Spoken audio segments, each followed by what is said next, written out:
Hi, and welcome back to another video from ProVail Tech. Today we'll be hopping into Datto RMM and taking a look at the Kaseya One integration that we set up last time, and take a look at some of the various options that have been available within Kaseya One and the Cooper Intelligence Engine here. So if we go ahead and log into the instance here, we can see within the Cooper Intelligence Engine right now, and this demo account, there's not too much to go ahead and set up, but if we hop over to one here that has been set up with Datto RMM, we can go and see a couple different options that are in here, and then a couple of things that we'll want to touch base on. So at the very top here, let's go and take a look at the users not using the new UI. So this is just going to be a real simple one of this will display the users that have not had the new UI as their default UI.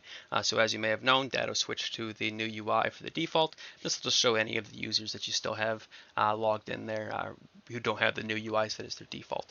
Again, next one on there is going to be the endpoints missing patch management policies. So this will inform you if over 50% of the Windows devices are not targeted by at least one patch management policy. And again, this is configured by patch management. So go ahead and log into the patch management section there to configure that. The third one there, you'll see that'll be inactive users. So this will display the number of users that have not logged in 30 days. And this will show you the details under users there.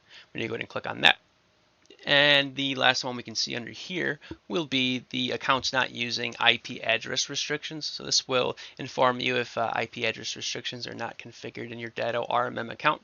That is configured under the global settings. When you go to IP address restrictions, that's where you can configure that. This will show you accounts that are not using that. Also in here, some of the things that they've added in will be components needing updates. So this will inform you if more than 10% of your components require an update. This will show you in your component library. And then if you've checked out the COM store, so if you have a Datto RMM account that's been active for more than 30 days and you have less than 5 components, this will show you as well. This is just one of the basic things that Kaseya is getting in kind of the door. If you don't have COM store components added, if you don't have filters added, things like that, these are the things that they find value in and that you should find value in, and they want to make sure that you have them in there. So if you don't have COM store components, that'll pop up here in the Cooper Intelligence Engine, as well as the device filters. So if you have less than 10 custom filters in your account, this will also pop up in here now. And these are just some of the items. So again, you'll see things pop up in here, go away, come forth. These are just things that Kaseya has decided, that may be beneficial to you.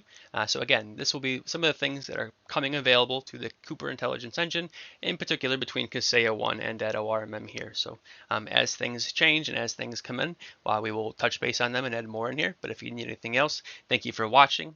This is Derek from ProVail Tech. This was another Datto RMM video. If you need anything else, feel free to drop the line to us. Thank you. Have a great day.